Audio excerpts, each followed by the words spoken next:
So Cigna NGO Health Benefits and Cigna Foundation have come together as a collaboration. It's a journey we're on, and it's 3 workshops in 2018, one in London, one in Nairobi, and one in Washington, D.C. And the idea and the mission and the objective of what we're doing is to gather information from the sector, from the NGO sector, to understand the needs and what are the challenges. Some of the key challenges are a lot of the incidents are not being reported. Recruitment is a challenge.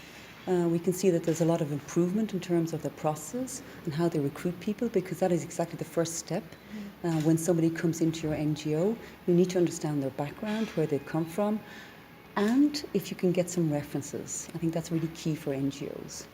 What I believe is the sector is a little bit fragmented, and the danger is that somebody can jump from NGO to NGO, and that's what NGOs want to avoid.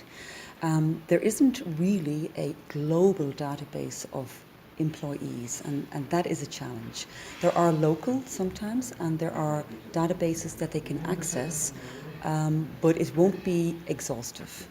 But at least it's a step forward, and at least that's one step that they can help in terms of the process.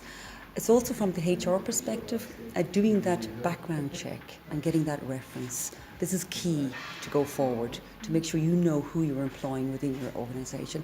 It goes for every sector, actually. It's definitely the background checks. It's definitely these databases that are available. They're pretty much ad hoc at the moment, but there are databases available that they can access. And that was the reason of our duty of care events, is to find out what tools are out there, what tools can people access. And we already have a success story of knowing there are tools out there, but it's bringing that together to help the NGOs to understand where are these tools and how can I access them. We also have events on localization. What we see as well within the NGO sector, we have a lot of international NGOs looking at their localization strategy.